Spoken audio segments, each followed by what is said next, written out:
Welcome back, my students, to another episode of Comic Class. And in today's video, guys, we're going to be taking a look at the New 52 Justice League Volume 1 Origin. And yeah, this is possibly one of my favorite stories I've ever read from DC Comics, and I'm going to be very excited to be covering this today.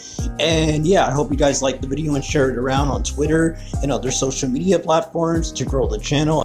And without further ado, guys, let's jump right into this exciting story today. Let's go.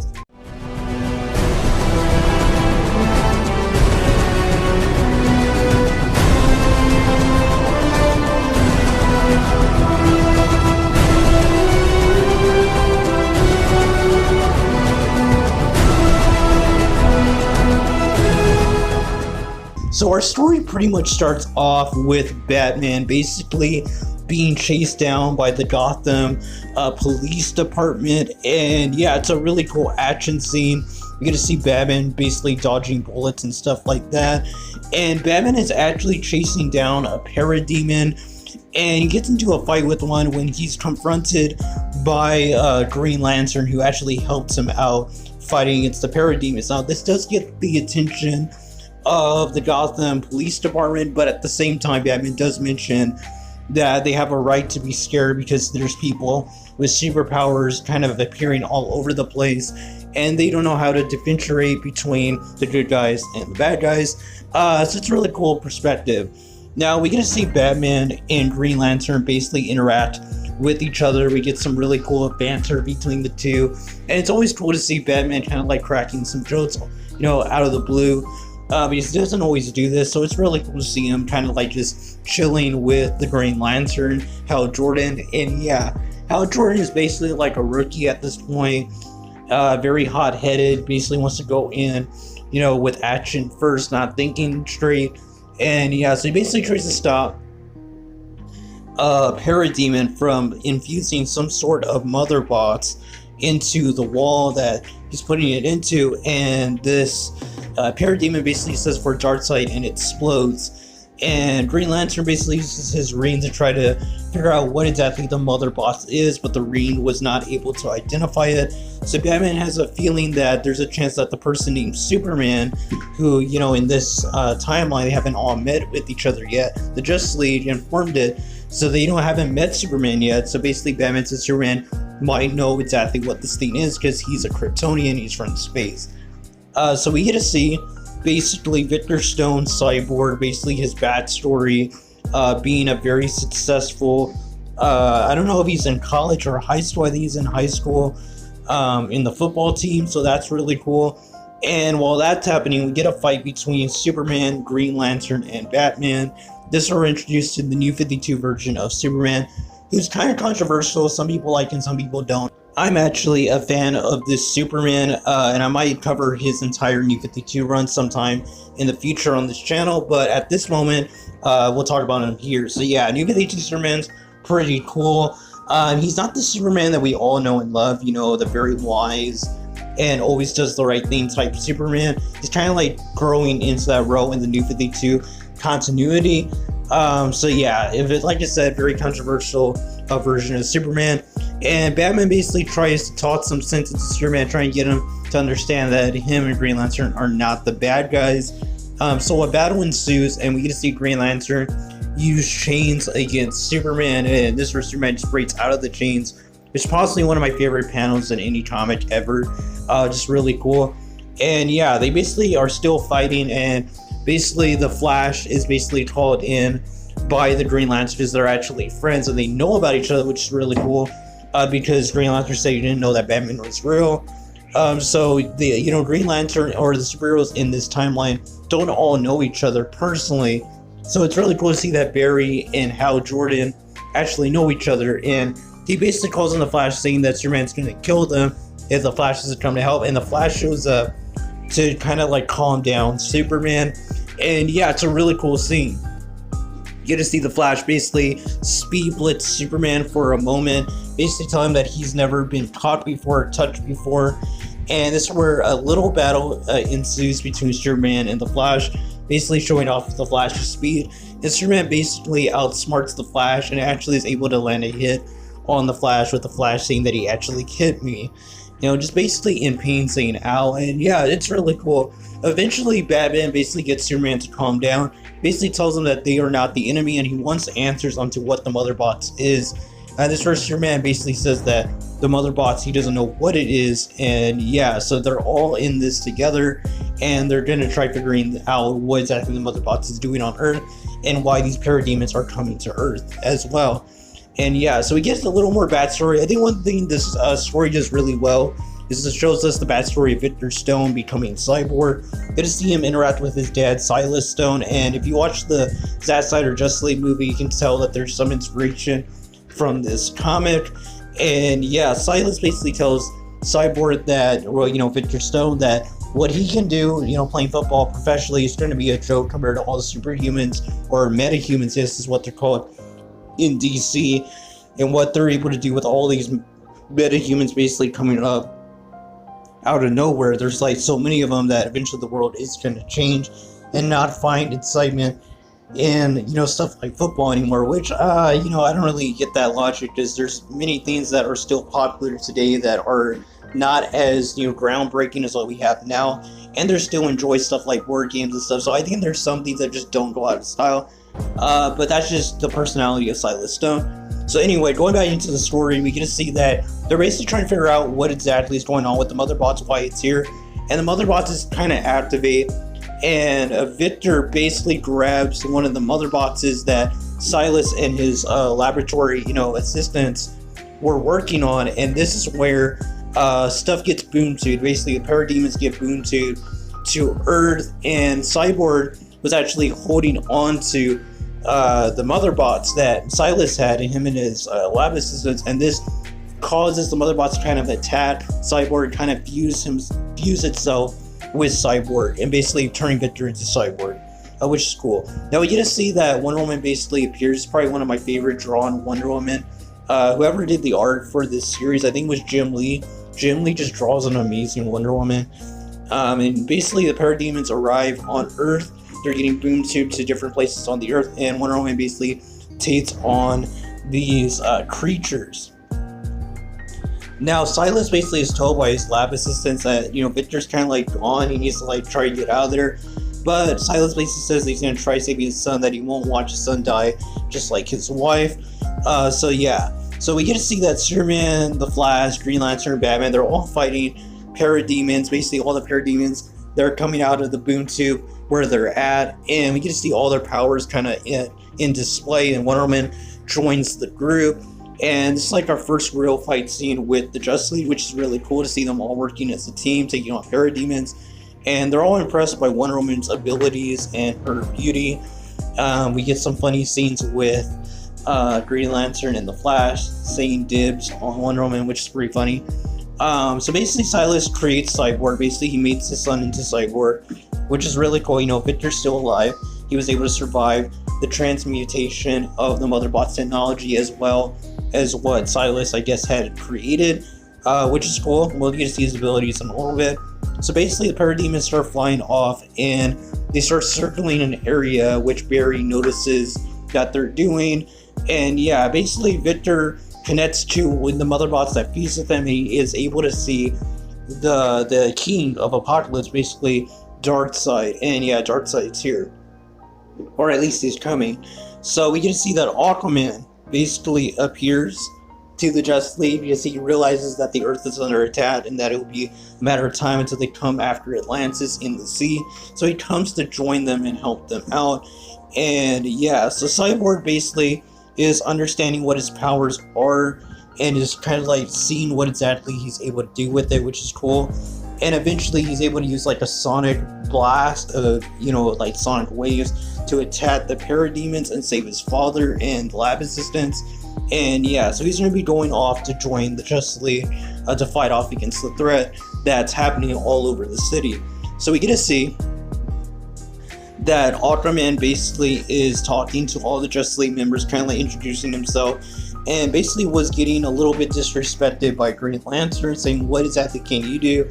And there's when all these parademons come after Justice League, Aquaman does his ability to talk to fish, kind of like, telepathically talk to them. He doesn't actually talk to fish. and uses it to bring sharks, great white sharks from the sea, to attack some of the parademons, which is a really cool scene. And yeah, Aquaman kind of holds his own even in hand-to-hand combat with his trident. And yeah, it's just a really cool scene. Now you see that the fight continues basically with the parademons and the Justice League. Cyborg appears to them through a boom tube. He boom tubes his way to where all the other leaders are. And this is where it's revealed that Cyborg is not part of the enemy forces basically by Wonder Woman.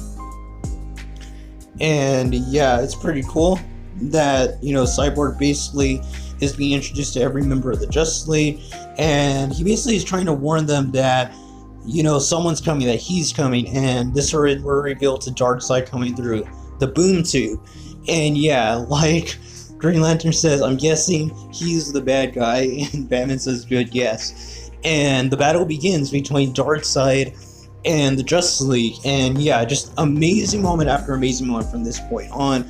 Darkseid basically uses his Omega beams, and the Flash, Barry Allen, basically grabs Superman and says, we gotta move it. And yeah, they have to find ways to get to themselves not to get hit by the Omega beams, because they actually erase you from existence. And yeah, so Flash basically gets to hit some parademons, and Superman actually gets blasted by the Omega beam, but does not get you know, disintegrated, you know, kind of like Flash out of existence. It doesn't happen. Superman has huge durability, high durability, and he's been shown to be able to tank Omega beams multiple times. So yeah, I'm not surprised about this. Even a version that they say is weaker, like the New 52 version, he's still able to do something like this casually. But he was damaged during this because he is a younger Superman, so he took damage. And yeah, so he's being taken to, I guess, their hideout, you know, wherever it is. I think it's an Apocalypse. And yeah, so while that's happening, the rest of the leaders are trying to fight off Darkseid. Green Lantern basically tries using his constructs, and it's not working. And eventually, Darkseid basically grabs Green Lantern's arm and breaks it. And yeah, he goes off to fight against the other leaders. This is where we get a conversation with Batman and Green Lantern, saying that what exactly is Green Lantern trying to prove? He's trying to go in by himself. And basically, Batman reveals himself as Bruce Wayne to Hal Jordan. It basically tells him that what's happening is bigger than any of them. That, you know, they have to put their egos to the side, or whatever it is that they're fighting for, and realize the planet is in danger and that they need Superman. So Bruce Wayne gets himself captured so that they can take him to where Superman is at, which is a really brave move by Batman and a really good scene. So basically he puts Green Lantern in charge, says to lead the team while he goes to get Superman, because he is their only chance at beating Darkseid and saving the world. So basically, Green Lantern goes, grabs the other Justice League members, kind of like reunites with them, and says that we gotta go take on Darkseid and defeat him. So they go off to fight Darkseid, and while that's happening, Batman basically arrives at Apocalypse to save Superman. And the battle ensues with Darkseid versus the Justice League minus Superman and Batman, and they put up a pretty good fight.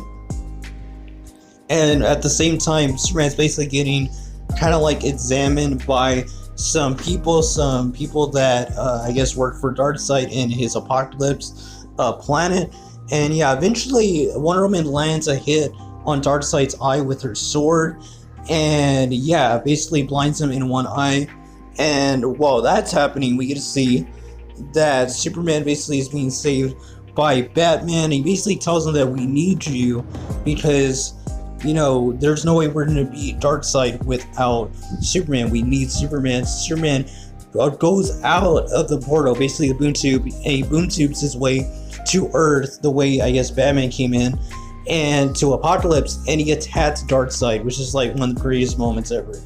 Batman basically says that we open the doorways and that they can close them as well with Cyborg. So Cyborg's basically trying his hardest to get Darkseid to go back into the portal. And he kind of like, he doesn't like overheat or anything, but he kind of pushed himself to his limits. And with the help of the Justice League, basically is able to send Darkseid back to Apocalypse. I'm not sure if they hit Darkseid. It's really hard to tell with how the panels were drawn in some points. But I think it's implied that Victor was able to kind of use like a black hole type gravity force, you know, to kind of push Darkseid in. I have no idea. But the point is, Darkseid gets defeated and is sent back to Apocalypse. this is where we just see that all Justice League members basically are staying there in victory. They won, you know, they saved the day. And basically all the people that are around basically cheer for them. And it looks like superhumans slash metahumans, I guess is what they're called in DC, are kind of like respected now. They see that there's actual superheroes that are trying to save people and not just people that are dangerous, which is really cool to see. Now, at the very end of the comic, we get to see that the Justice League kind of forms after the president gives them like a speech, basically tells them thank you. I think he gives them medals as well of honor. And this is where they become a team of the Justice League. But, you know, they don't get the name Justice League at this point. The Flash, you know, recommends they be called the Super 7, which is really funny. And the comic basically ends with the Justice League becoming like a book that some guy is writing. I think this is relevant for a future story arc or something like that. By a guy named David, I think. A character named David. I think it's David Graves or something. It's something weird. It's like a weird name that he has. But basically, I know he's important for a future story arc. But I don't know if I'm going to be covering every arc in the 2011 Justice League series, New 52 Justice League series, because to be honest with you, I don't think a lot of those arcs are really that good. I'm not really that into covering stuff that I don't really enjoy that much. But I might cover it eventually, so make sure you subscribe for that. And yeah, that was Justice League, the New 52 first story arc of Volume 1 Origins. Well, you know, this is an amazing story. I wish it was called something other than Origins, to be honest. I thought the name was a little lazy. I wish I had a more unique name for this arc. But considering this was the first story arc of the New 52 Justice League run, I think it's amazing. I think it's an amazing story. I've been wanting to cover this for a while. Been slacking on the videos, guys, but I'm gonna at least try to get a video out at least every week. I'm deciding if I'm gonna do it Saturdays or Sundays, you know, uploads. But yeah, and eventually like stuff happens, like movie news about Snyder stuff, because the Restore Snyderverse hashtag has been pretty big. He actually broke the record over Avengers Endgame recently. So yeah, if something like that happens or it gets confirmed, I might make a video on that tonight during the week. But yeah, I'm at least going to try having a video out every Saturday or Sunday, because, you know, there's a lot of comics that need to be covered, and there's a lot of new stuff coming out, like the Berserker comic with Keanu Reeves. That was amazing. I just read that last night, so I might cover my thoughts on that, because I think issue number 2 is coming out this month, and of course Deadly Class coming back this month, which is a series I am going to be covering. That's like the only series I'm really breaking my rule of covering just trade paperbacks / volumes, because Deadly Clash is like my favorite series right now in comics. So yeah, but that's gonna be all, guys. Until next video, I have tons of videos of different comic runs that I've already completed, such as Grant Morrison's Justice League and Nick Spencer's The Amazing Spider-Man. I'm also going to be covering some more stuff. I have a lot of videos planned for the future, so if you're into comic books, Marvel or DC, or even Image, because I'm going to be covering some Image stuff really soon, or just independent comics from other comic publishers / studios. Guys, on this channel, I cover trade paperbacks / volume reviews, like completed stories. So if you're into like single issues, I'm not really doing that much on here for that. But if you're into trade paperbacks or volume reviews, that I'm your guy, basically, because that's what I'm going to be doing on the channel. That's what I do so far. So yeah. But until next time, guys, God bless you, and until the next lesson, guys, keep on reading those comics. I am who I'm meant to be. I am who I'm meant to be. Over and out again.